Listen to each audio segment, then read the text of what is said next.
Coming up on this edition of A Warrior Spirit. She has challenged me to say, Dad, would you ever do something creative without it producing something? Like I'm famous, and she'll tell you this. I'm famous for her creating something beautiful. She just got into leatherworking, right? So she makes wallets and journals and whatever. And my brain goes immediately to, oh, how could we sell this? And she's like, can I just create it to create it? Like, do we have to make a business out of this? And it challenges me. And that was really the start of allowing the Lord to break down this persona, this foundation that was built upon my will, my striving, my performance, and kind of redefine all that for me. So I think if you were to ask my kids, my kids were 5 and 2 when I got saved. So I got saved in 2005. They would tell you that I was different, but they probably couldn't tell you why. A Warrior Spirit provides a platform for independent voices, professionals, and thought leaders to share their insights, experiences, and perspectives. The views and opinions expressed by hosts and guests are their own and do not necessarily reflect the views of Praxis 33 or its affiliates. Content shared within this program is intended for informational, educational, and inspirational purposes only. While the host and some guests may be professionals or subject matter experts, the information presented is general in nature and should not replace personalized advice from qualified professionals regarding your individual circumstances. By viewing this program, you acknowledge that any decisions or actions taken based on the content are your own responsibility.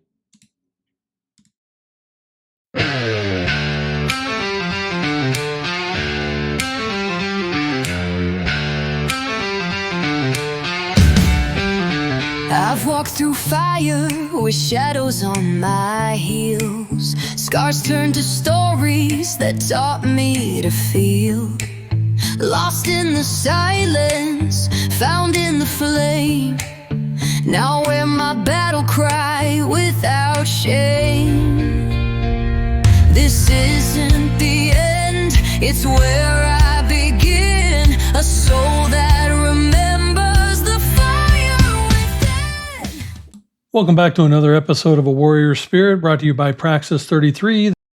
I'm your host, Daryl Snow. Let's dive in.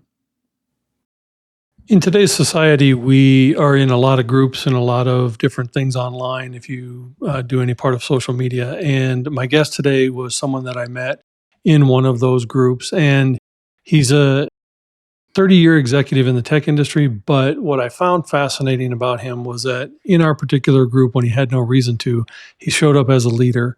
And he showed up authentically there to help others. And that kind of spirit is people that I want in my circle. And I'm just so grateful that Lou Fortun has joined me today. And Lou, I appreciate you coming on the show and thank you for doing this.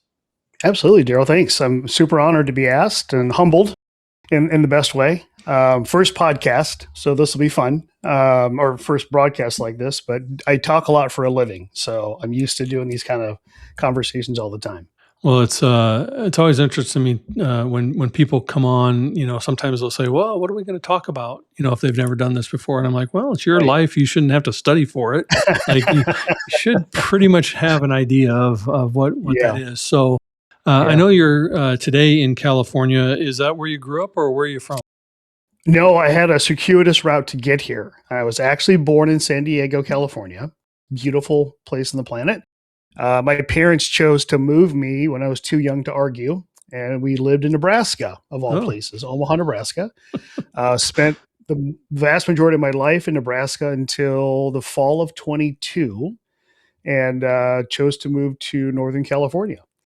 So that's a really long and drawn out story on how that path got there. But we've been in California now. It'll be our 5th year starting in August, and getting used to the California lifestyle. Now, the reason I chuckled is because I grew up in Iowa. And, okay. All right. Midwest guy. Midwest guy and corn country. I know Nebraska pretty well. I whenever I'm driving through it, I try to drive through it at night because it's flat and nothing there. That's true. But what I also know about California or Nebraska is there's not many people of color. So Correct. you must have been a minority wherever you went to high school and grew Yeah. up. Yeah, it was. I think I went to a private boys Catholic high school, place called Creighton Prep. Great school. My parents thought it was important to have a Catholic high school education. I think in my graduating class of 240 some odd, I want to say there was six people of color, whether Asian like myself, whether they're African American. I think we had a couple of Latinos in that class as well. So very small percentage of that class. Does that make it more difficult for you, or was it because it was in a Catholic school make it easier for you? Wow, great question, man. You're digging me some memories here, Daryl. Honestly, my freshman year was extremely difficult. Not only was I a minority coming in, but was raised in the States. My parents were very upfront about raising us as American as possible. So I'm Filipino by heritage, but never learned the language outside of kind of picking up words here and there. My parents didn't really infuse that in us. So when I got to my high school, I actually transitioned from public school, and so I think I knew two people out of a school of about 1,000 students that were there. It was all boys, so very very different culture and what have you. So I entered that high school kind of not knowing what I was doing and trying to find a place to fit in, and was dealing with a lot of prejudice, a lot of hazing, a lot of bullying because I was Asian. And that was a pretty difficult first half of that year. And then we had a freshman retreat, which that's kind of good Catholic things. They do retreats every year. And I just kind of get this like righteous indignation rose up at me on this open mic night. We had um, 85 of us in this gymnasium sleeping in sleeping bags, and I picked up the microphone and just kind of gave these guys what for and said, "Hey, I came here looking to make friends, and you guys have ostracized and bullied and did all these things, and physical things, shoved into lockers, lunches stolen, kind of that whole thing." And kind of just laid it all out there. I thought I'll take a shot now and see, and either this will set me up for the rest of my high school career, or this will be where I move to another high school. But I did, and the next morning it was like the world shifted. And I think just taking that step of standing up for myself, not in a defiant way, but more in understanding my value and who I was, really shifted guys' approach. And by the time I graduated, had made friends with even the guys who bullied me in the hallway. So it was a kind of a cool redemption story. Yeah, I moved to Iowa when I was 9, going on Okay. 10, and Mhm. I grew up the previous time in the streets of Minneapolis. So Okay. it was very, I mean, I carried a knife to kindergarten, so it was a Wow. very different Yeah. dichotomy going to, Yeah. this multi-diversity, scary schools to, Melba Toast, white, Midwest, but because I was smaller, all these farm kids were bigger, Mm, you know, yeah. and so I got Yeah. the same bullying because they were smaller. I mean, I Right. was smaller. Right. So every year I had to fight at least once, Wow. and not because I wanted to, but because for survival I had to.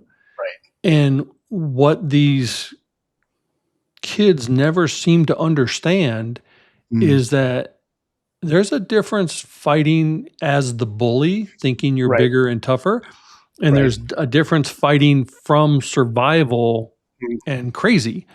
Like I honestly can say I only lost one fight in that entire from 4th Well grade done. till almost college because I fought crazy. I fought for survival. Right. And, Right.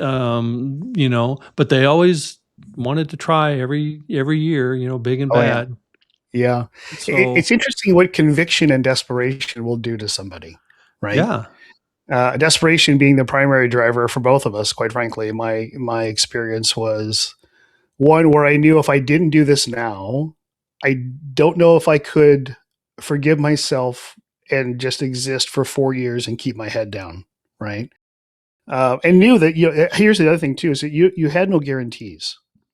Like your situation, it sounds like you had to continue to fight and scrap and be your own advocate. For me, it was like I didn't know what was going to happen at this retreat. Didn't know if people were going to think I was crazy or accept me or if it was going to shift anything. I just knew I couldn't stay silent any longer.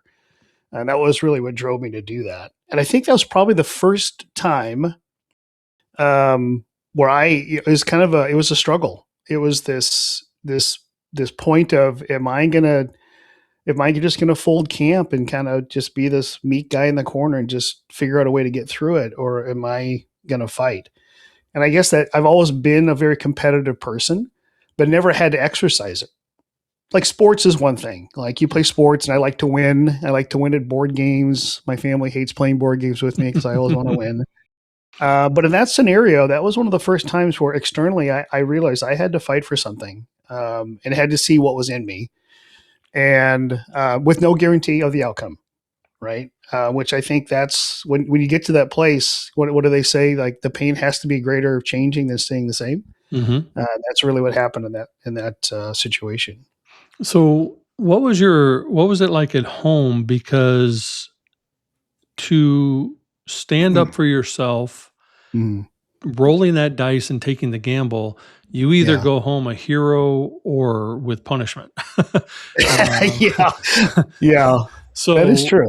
So like, Yeah. like my parents always said, never start the fight, but Mm. finish it. Interesting. Yeah. So if I would have been the one to start the fights, I would have really had worse at home. Right. But I better not like just stand there and take it either. So Yeah. what was yours like? That's a great question. Like, we grew up in a very suburban Midwest white neighborhood. And I think we were the only minorities on the street. I got to think back now. I think we were in the entire neighborhood. And to kind of talk about like family dynamic and kind of culture in the home, I mentioned earlier, my parents wanted us to be raised as American as possible. And so we spoke only English in the house. Didn't really do a lot of traditions. A lot of my cousins who moved to Nebraska after we were there, they continued to do in terms of, traditional things, but we didn't. And I think those types of conversations didn't really happen in my house. Like, and this is maybe an over categorization, but it's what I grew up in. Like Filipino culture generally is very matriarchal in nature. The moms and the grandmas rule the roost. And most of the examples of the men that I saw, at least in my family, were either super passive, just the crazy, funny uncle who did stupid stuff, or they were kind of the butt of the joke. I don't recall there being a strong male role model in my entire childhood. Mm. And I love my family, like, but just kind of talking about what you observe and what you pick up, and this whole nature versus nurture, and how you grow up. So my dad never talked about these things. I don't think we ever had a conversation about that. So he honestly, again, long backstory on his life, but he didn't really have that father figure either.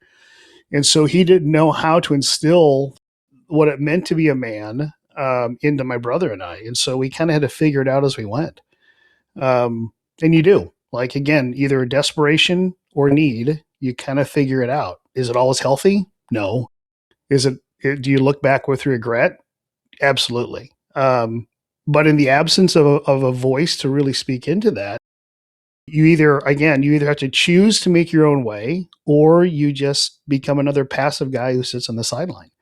And I think inside of me that just didn't sit well. And so that's when I just started to kind of make my own way, learn things on my own, find role models, not always great ones, but try to pattern my life after what I thought what a man was supposed to be and how they're supposed to act. I'm trying to think if I ever had gotten into a fight and came home, maybe as a child, but nothing like in high school or what have you. But even bringing up some of these painful experiences, it was sort of we didn't talk about it. My mom and I did. She's very, very kind and very compassionate, but my dad and I never did. And so you're kind of left with this void to figure it out on your own. And that's kind of how I learned to live through all that. Did the church play any role in helping your guidance? Because there's something innately within you that said, I'm not taking this anymore. And I'm in front of these 85 kids going to pick up this microphone and declare myself as worthy and not worthy of your bullshit. I am more than that. And so, was there anything that the church did that helped with that, or was it mostly innately in you? So, your question about did the church play a role? I alluded to it earlier. I went to a Jesuit Catholic boys' high school because, like every great normal Filipino, you're Catholic by tradition, kind of by family selection, right? So I grew up in the church and did all the masses and did all the confirmation. I was at a public school, so I did the once a week CCD classes at night and kind of learned about the Catholic faith. But even then, there was always something wanting. By the time I got to high school, I had, again, like most people who grew up in the Catholic Church, I could say Mass. I could probably say 90% of the Mass today by rote memory. Although they changed some things recently, so it threw me off when I went to a Catholic Mass, but that's fine. And it really became a situation where the Catholic faith, the expression of the Catholic faith, became irrelevant to me. Became an experience that I was used to. I kind of knew what to expect, but there wasn't anything in there that I felt was adding to my life. It didn't mean I didn't believe in God, though. It didn't mean that I didn't have a spiritual dynamic. I just couldn't find it in the Catholic Church. And again, this is my personal experience. So this isn't a commentary on the Catholic Church at large, just what I experienced growing up. My mom was very much, a prayer warrior and was always praying for us and for all kinds of different situations. But the church really didn't speak. I couldn't find applicability. I couldn't find a way to take what was spoken in the 10 or 15-minute homily on a Sunday and apply it to my life. It really wasn't a personal walk. It was sort of this thing you did on Sundays, and then you got to go out to eat, right? That's kind of the experience we had. When I got to high school, I started to become a little bit more interested on the one hand and less interested on the other. Where it was interesting for me was when we started to do small groups and I could meet with my peers, and we had a priest who was meeting with us once a week and kind of asking us questions and bringing up scripture and reading books. So that aspect of my faith was very interesting to me because it was a dynamic I'd never experienced before. But Sunday services, high holy days, all the different things you did was sort of like, not interested. There was a time I think I was maybe a sophomore in high school. I went to my mom, who was the more active in the faith than my dad. My dad went to church, but it wasn't talked about. We never read the Bible. We didn't do anything out at home. And I kind of said, hey, Mom, I'll still go to church. Again, high holy days. I won't see any Christian, Christmas and Easter. And I'll go with you. I said, but honestly, the Catholic faith really doesn't have hold any water. So I'm kind of done.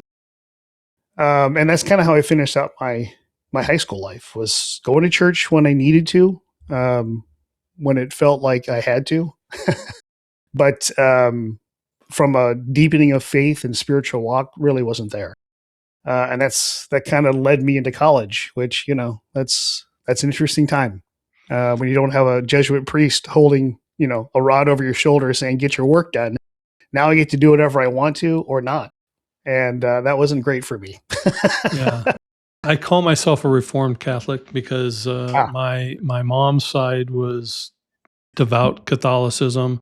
And then when she married my father, my stepdad, but my father, their side of the family was evangelical. So I would go to Mass on Saturdays and church on Sundays. Wow. And I was probably 12, 11 when I decided that Catholicism wasn't for me. Right. And I say this on other shows, people have heard me say, I felt it was more like gymnastics, up, down, kneel, pray, up, down, kneel, pray. And there wasn't a lot of room for relationships with God. And I find more connection sitting on a beach, watching the waves, or walking in the mountains, looking at nature, or just here in Arizona, the beautiful Arizona sunsets. I find more connection with God in those moments than I ever did sitting in a pew listening to some guys read out of a little pamphlet. Not even the Bible, just a little pamphlet with, highlighted scripture version, like the Reader's Digest version of the Bible. Cliff Notes version, yeah. Yeah, the Cliff Notes version. And so, but the connection that I was seeking with God is what carried me through my life. And it sounds like it helped carry through yours as well. But when we get to that point, because again, this is my humble opinion, your humble opinion, Catholicism is a religion based on fear. And if you do this, you're going to get this punishment. If you do that, you're going to get that punishment. So when that fear is removed and we're on our own, well, now we are like, freedom. I can do what I want. I can go where I want. And that, as you said, doesn't always turn out well. So where did you go to college? I went to the University of Nebraska at Omaha. So it was part of the university system, but it's mostly a commuter campus. They didn't have dorms back in those days. Everybody drove and went to school on campus. And that was in the fall of '87. So to date myself a little bit. So that was, So I started going to school. Was a pretty good student in high school and got a scholarship my freshman year at UNO.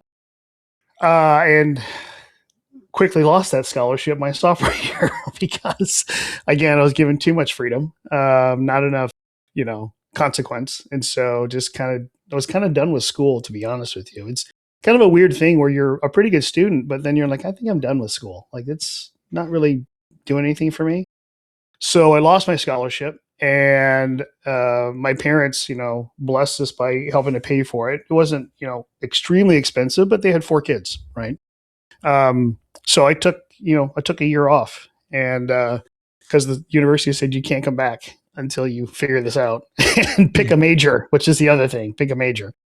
There's actually a really important part of my life. There's an experience I had back in college. I think I mentioned, my dad wasn't super active emotionally, and he's kind, worked hard, but just didn't have a voice, didn't really speak into our kids. There are 4 of us kids.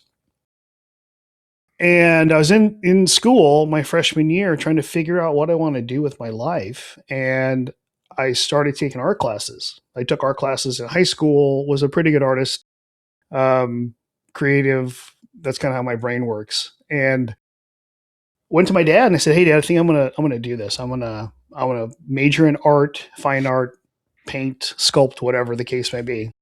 And interesting side note, my dad is one of the most amazing artists I've ever seen. Like, he paints and draws beautifully, just out of rote memory. It's incredible. I always like looked up to him for that because he had this skill, this gift. And I went to him one day and I said, "Hey, Dad, I think I want to do this art thing." And my dad said, not in a condescending or in a demeaning way, he said, "Oh, well, I tried that. Didn't work out for me." And in my brain, I went, "Oh, the best artist I know couldn't make that work. I probably shouldn't do art then." And so I stopped and pivoted and went to what, in 1987 was the best way to be successful, quote unquote, in life is go into business. As the days of Wall Street, Gordon Gekko, make a bunch of money, be successful. And so I pivoted, went to finance, business in general, but I got my degree in finance because it was the most well-rounded one I could see. And that kind of started me on a trajectory of that road of kind of giving up art, uh, except in my free time, but that waned over the years, and really focused on business and started to learn more about that and got my degree and then went straight into the workforce. Kind of what you did as a Gen X kid, right? You started to work and you tried to find a career. So it's interesting. It was a formative time when that experience with my dad. I don't blame him for that, but I do know that it was a fork in the road. Who knows if I'd have taken that road, what would have happened? Maybe I would have ended up in the same place.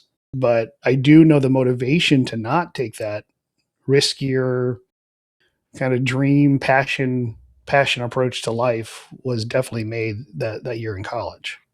It's an interesting fork in your journey, and I want to explore it more. But first, we're going to take a commercial break, and then we're going to come right back. Awesome. Thanks, Lou. We are queens, yeah, let 'em see, ruling the world, full of energy, Moscow-Labios, we're fierce and bold on your story, let your colors unfold. So we're the queens, standing tall and proud, in a world full of colors, let your voice be loud, Besitos beauty, we're the fire, the light, empowered, unstoppable, ready to ignite, grab your shades, it's time for the glow, confidence in color, let the whole world know.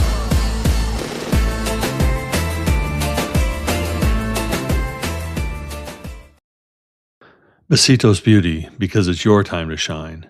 For more information, visit www.besitosbeauty.com.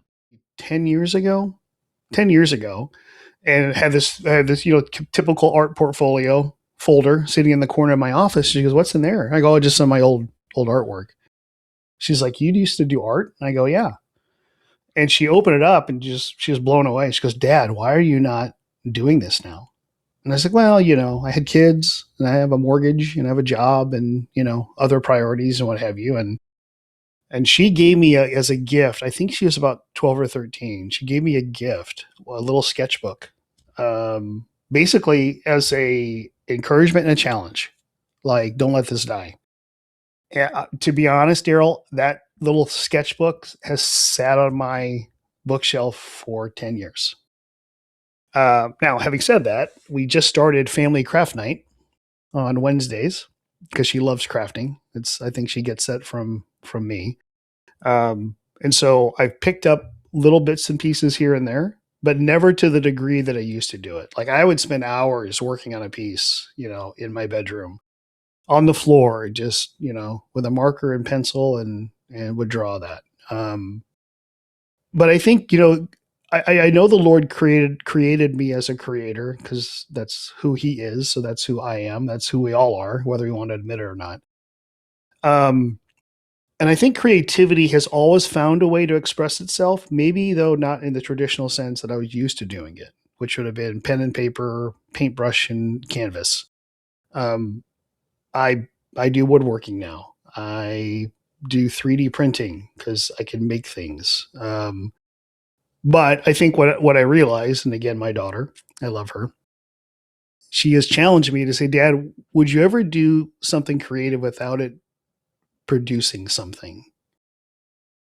Like I'm famous, and she'll tell you this. I'm famous for her creating something beautiful. She just got into leatherworking, right? So she makes wallets and journals and whatever. And my brain goes immediately to, "Oh, how could we sell this?" And she's like, "Can I just create it to create it? Like, do we have to make a business out of this?" And it challenges me because I'm trying to equate the time and energy spent into making something and going, well, we should at least get something for that. There should be a return. Side. That's your business brain. It really is. It really is. Yeah. But I think that your daughter, I believe, is onto something. I think that creating something just to create soothes a part of our soul because it brings us joy to bring that forth.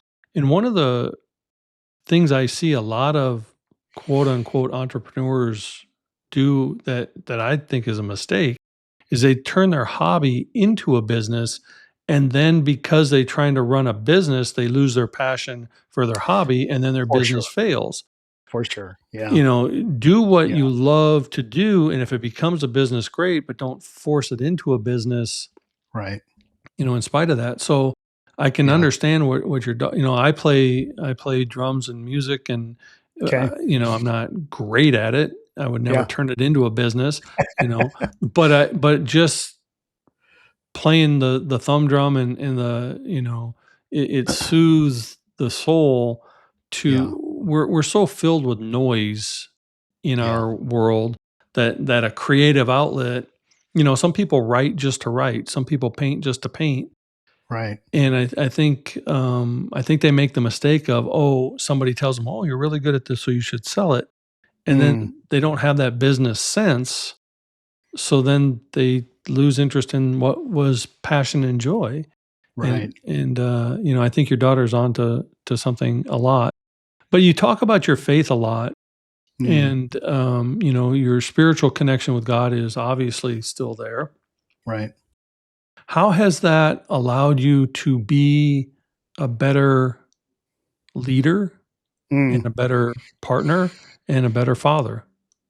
Because I would say you said something early on in our conversation that by ethnic ethnic background or by Mhm. culture, you know, Filipino men are a little more passive and a little more.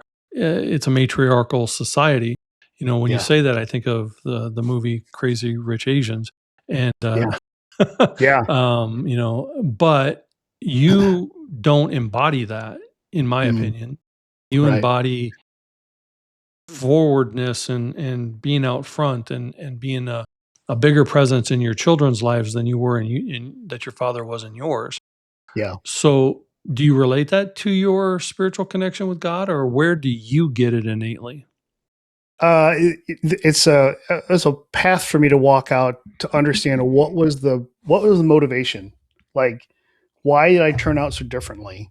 Um, I think part of it is being first generation American, right? Being born here and that dynamic. I think part of it is that. I think part of it, to be 100% honest, like I witnessed male role models and I would look at them, and again this is probably part of the nature part of how I was created. I look at them and go, well, I don't want that.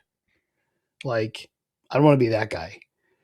And so I think judgment, I think making vows like I'm never going to be, or I'm going to, you know, all these things, I think drove a lot of why I did what I did, or why I changed or evolved over time.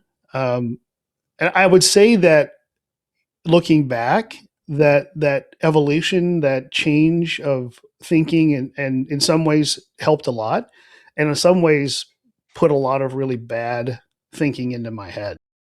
Um, and I think it actually ties back to what we just talked about, right? About not being able to turn off the production and achievement part of my brain, and just be. And so, you know, for me, it was really, the Lord was so kind in allowing me to be successful to a degree, and then the foundations were starting to crack on what I built my life. He has a funny way of doing that, right? Gives you enough to do on your own, and then says, well, let's see what that's built on. And so I started to see some foundations crack, in my career, in my marriage, in my relationships with people, even unhealthy relationships I had held on to, thinking that they were good for me, but honestly they weren't.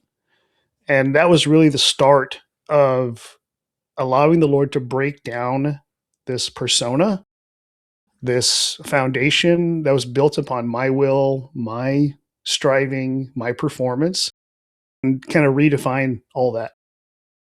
Um, so I think if you were to ask my kids, my kids were 5 and 2 when I got saved.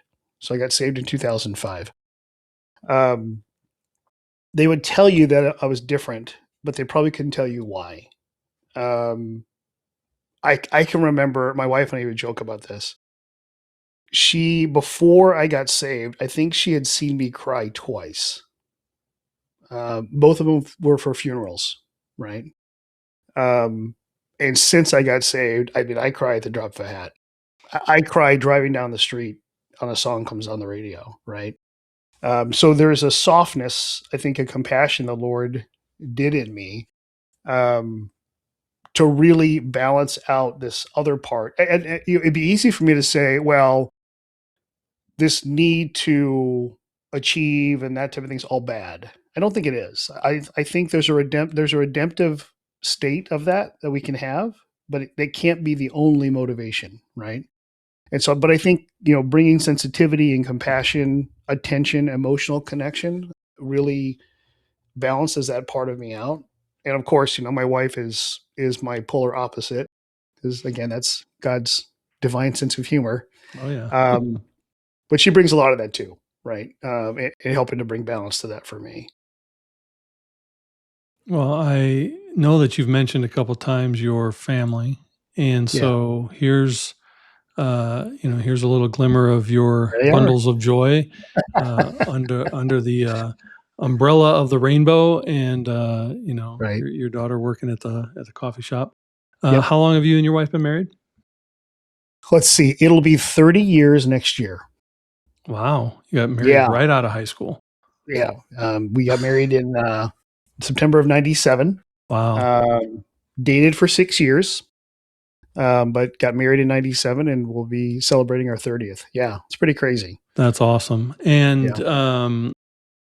you talked about getting saved, Mm. and I, as I mentioned, as a Reformed Catholic, I think there comes a time in our life, and it doesn't matter if you stay in a particular religion or if you go into a more spiritual connection on your own. Right. I think there's a time in our life where we have to decide what other people are telling us about our relationship with God and how Mhm. we feel about our relationship with God. Yeah. And we have to choose at some point, I believe in this or I don't believe in this. Yeah. So, how big Yeah. of the gap before you told your mom, I'm not really into the Mm. Catholicism thing, to where Yeah. you said, there's something more there and I accept God in my own life? Yeah.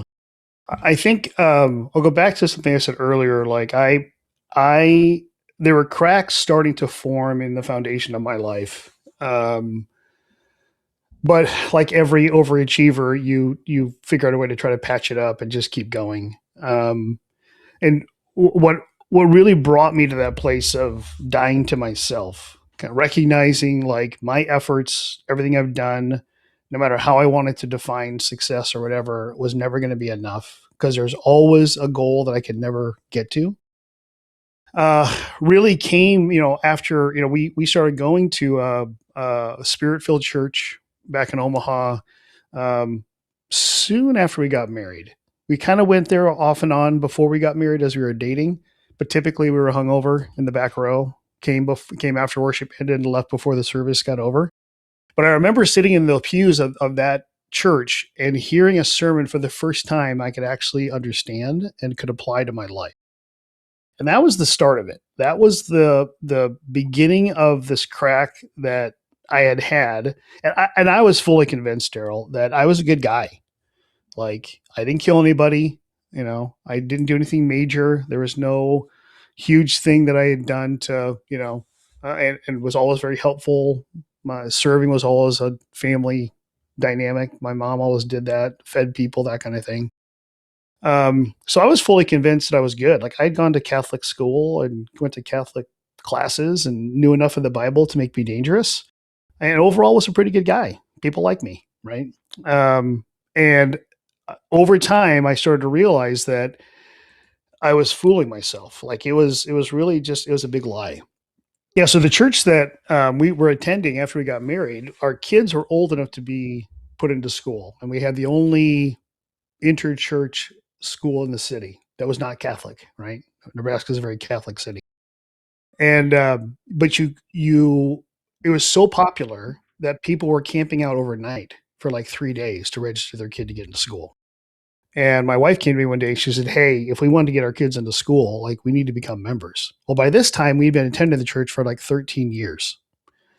13 years, Daryl, where I loved worship. I'd never experienced worship like they did, kind of more modern worship, more free flow. Heard sermon after sermon about the kingdom of God, had probably witnessed hundreds of altar calls, but never in that 13 years did I feel like, oh, that's for me. But funny story, we were trying to get my kid registered, but the registration deadline was before the class was over. So you weren't going to get your membership certificate in time. So I went to the pastor and said, hey, I need to have this signed before class is over. I promise we'll finish. We'll do all the things. And he looked at me kind of sideways and said, how long have you been coming here? I said, oh, about 13 years. And it was one of those wink, wink, nudge, nudge. He goes, He said, well, I need leaders for tables. So you've been here long enough. Would you be a leader? And I'll sign your letter. And I thought, as the sales guy, oh, we're negotiating. I was like, sure, I'll do it. Like, how hard could it be? Like I said, I've been to Catholic service. I knew enough of the Bible, and I was a pretty affable guy. Like, let's, figure this out. And started going to this class, and through the course of that class, realized like, oh my gosh, I don't know what this faith is. There was a moment, a night when the senior pastor came in, and he knew who I was. Like, he'd seen me around, and we joked in line type thing. And he got up one night and he drew this picture on this big whiteboard, and it had a bunch of mountains. And on each mountain, he wrote a different word. On this mountain, he wrote money. On this mountain, he wrote success, sex, pleasure, all these things.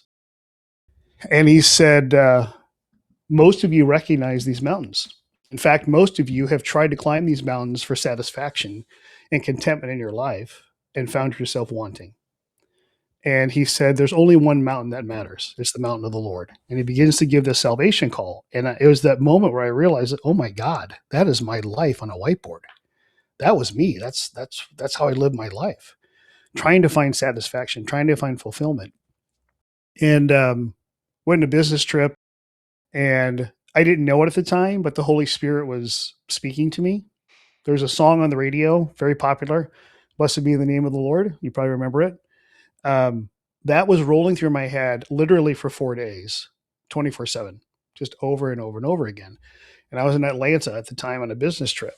And the Friday before I flew back on Saturday, I laid in my hotel room, and the Holy Spirit came in and showed me a video of my life, of everything I'd done in my life, all the sin, all the lying, all the stealing, all the things I had done. And I just wept and wept and wept. And then I came home, and Sunday morning, such a funny story. My wife is in worship and thanking the Lord for her godly husband when she knew I was not a godly husband, because she was with me at home and she saw what I was like, not in front of people. And as soon as she said that, she turned, and I was getting saved. I was becoming the godly husband that she was thanking the Lord for. And that was January of 2005. And it was then when I realized, oh, my whole life was built around what I wanted. Good, bad, or indifferent. And doing whatever I could to satisfy those desires, whether it was money or a better career or promotion or sex or whatever. And that day in 2005, like, everything shook. Like, I'd never experienced that before, and just came to complete surrender. It was interesting. I was having this mental battle when the altar call was made. I thought, I can't go down there. Like, people know me. I have a table of 10 people who every week for the last 3 months have come to me for guidance and counsel on how to walk out Christianity.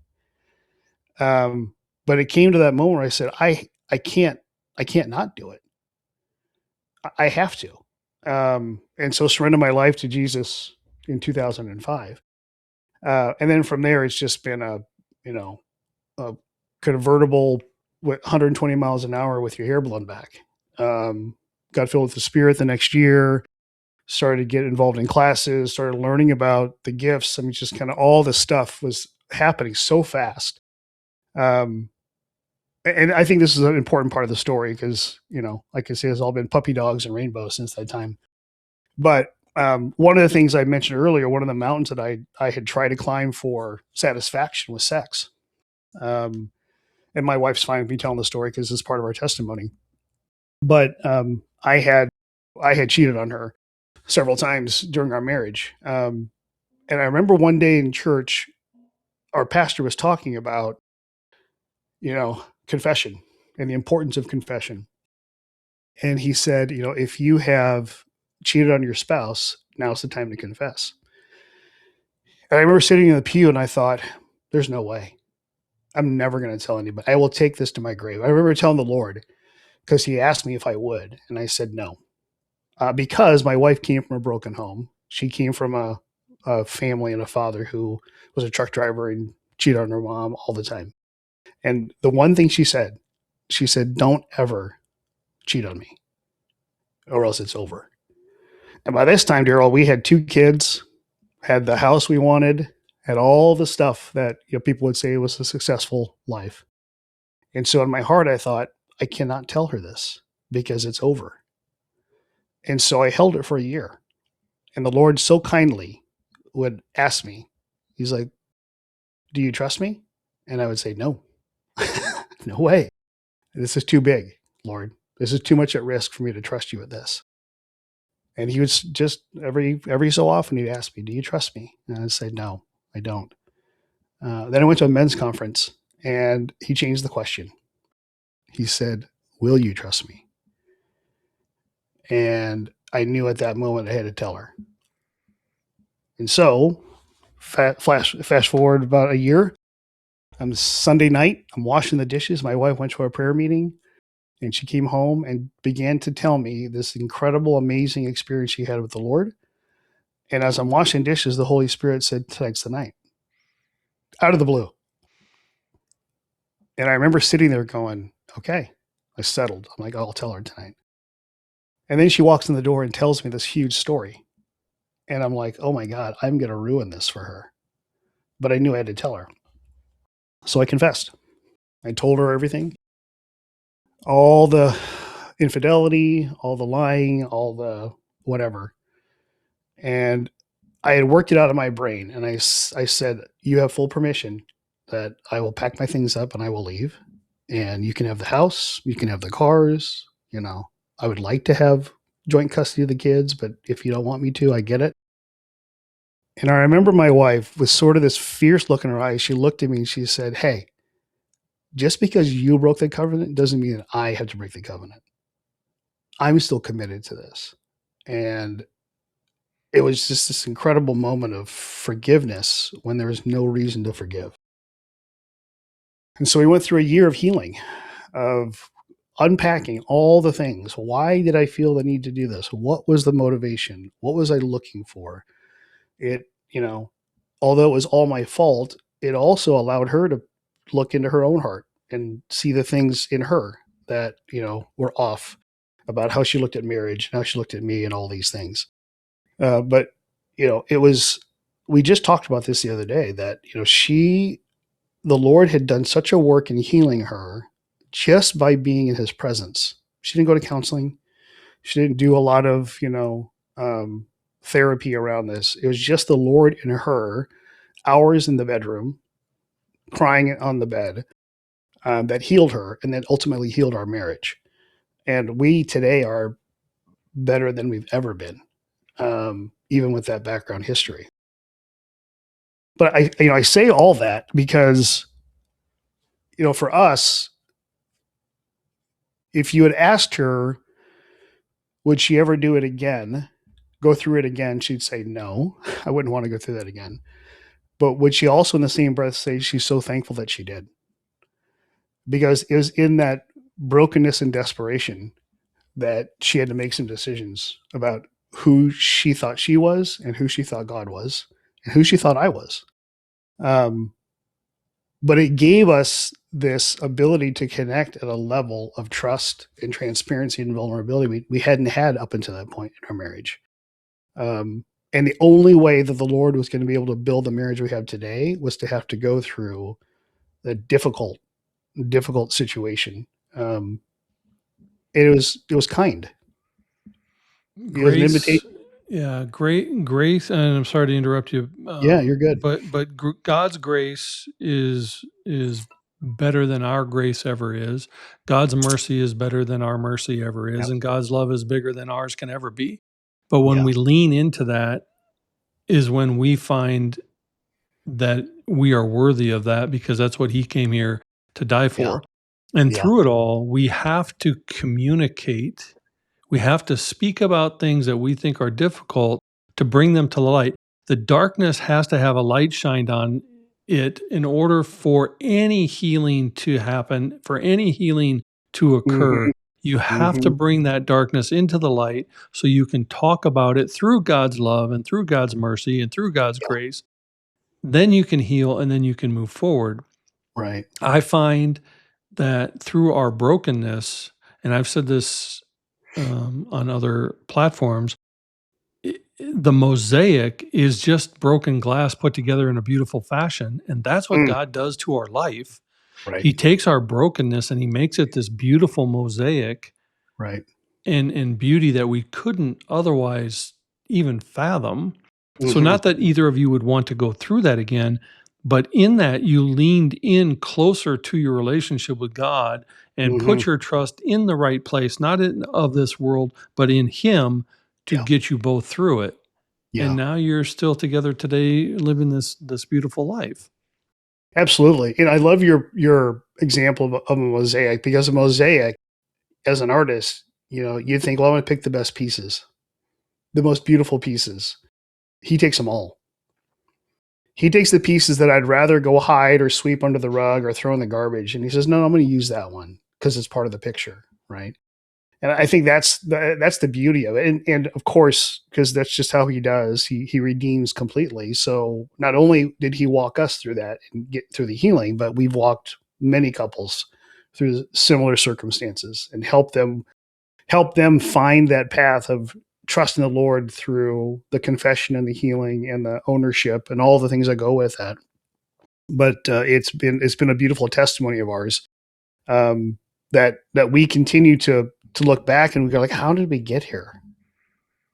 Like you said earlier, it's like grace only comes when we're humble, and it's the path of humility. It's the path of dying to yourself, dying to your own expectations, and being open to what God has, where grace comes. And grace, what's that? The operational power of the Holy Spirit. It's that grace that gives us the ability to get past what most couples would devastate, end in divorce, ugly disconnection and separation, and kids sharing time, all that stuff. But it was because of God's grace, because we chose the path of humility, that He was able to redeem that. And So what that's do the beautiful. you yeah, and I think that's the thing that people do need to take away is God's grace and God's vision is more than we could ever. You Yeah. do have to surrender to that. But in your current walk with God and Yeah. as who you currently are, what do you want Lou's legacy to be? Hmm. I think two things. I think being fully a Christian, regardless of environment or relationship. Like, and when I say fully a Christian, I mean fully alive, fully embracing what it means to walk with God, fully encountering Him, hearing from the Holy Spirit for ourselves and for other people, serving other people. Like I think that's the first thing. Like, it didn't matter. Like, before I knew the Lord, I used to joke that I was a social chameleon. I could become whatever I wanted to be to whomever I wanted. And now it's like, I just want to be known for who I am, regardless of who the person is standing in front of me or the circumstance that I'm in. So that'd be the first thing. I think the second thing, one of the things I'd love to do, we talked about this before the broadcast. Like, I've had the honor of coaching and mentoring and discipling men, typically younger men, like 15 or 20 years my junior. I started a group back in Omaha before I moved out here, and they had a couple of, handful of 25-year-old guys, newly married, some with kids, some without, and just walking with them. And it's interesting, because if you had asked most of those guys, like I've operated as a sort of spiritual father to them, but the reality is they didn't have any of that, which I find interesting that the Lord would use that. So I think the second thing would be, being a champion for other people, helping people to grow, to access more of what's available to them in God's presence, I think would be the other thing I want my legacy to be known. That, really helping men understand what it means to lead their family well, but not just from the prototypical, caveman with a club, but somebody who has compassion and kindness. Really, just somebody who models who Jesus is. And I think those two things, like leading leaders, and then being who I am in all circumstances, I think would be the thing I'd want to leave behind. Your story is interesting to me because when I was in high school, I wrote a paper about how religion was the worst thing that happened to God. And I said in that paper that, and you embody this or did, sitting in a pew doesn't make you a Christian any more than sitting in a garage makes you a car. That's right. You That's right. you have to do more to be, walking that faith. And I'm so Yeah. glad that you did. And I'm going to ask you this final question as we come to the end here. What does a warrior spirit or having a warrior spirit mean to you? I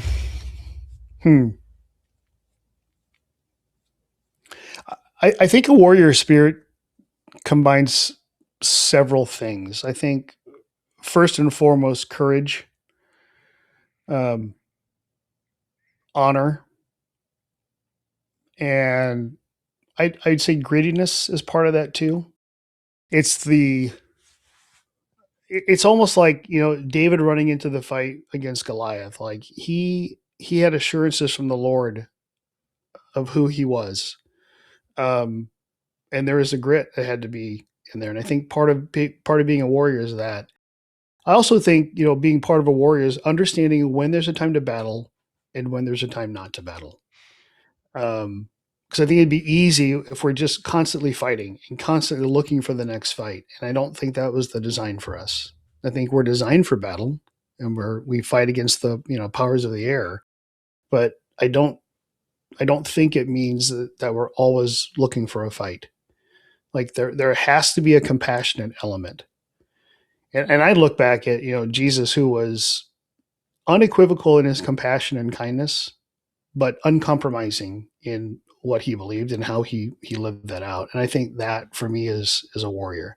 Like I don't subscribe to this, Jesus as this MMA fighter picture, but I also don't subscribe to this Jesus as the, the meek guy down the street, the Ned Flanders guy, right? From The Simpsons. I don't subscribe to that Jesus either. He's the beautiful balance of both strength and compassion, grit and peace. And I think that for me is what I would define as a warrior. And I am smiling so big because I often define that as well as the warrior has to know when to fight and when to lay the sword down. I say that exact same thing. So Yeah. I appreciate, you taking the time to do this with me today. I love your story. I love your journey, and I love who you are as a person. So, thank you for gracing me with this hour. I appreciate it. Absolutely, Daryl. Thank you. And if you'd like to get in touch with Lou, you can do so on his social media accounts, Facebook, Instagram, and LinkedIn. And as always, thank you for joining us on this edition of A Warrior Spirit. We're now on all the major platforms, as well as on Roku via the Prospera TV app and at breakthroughradio.net. So be sure to like or subscribe to catch all the episodes. As always, the journey is sacred. The warrior is you. So remember to be inspired, be empowered, and embrace the spirit of the warrior within. It's not just about the fight, it's how we rise from it.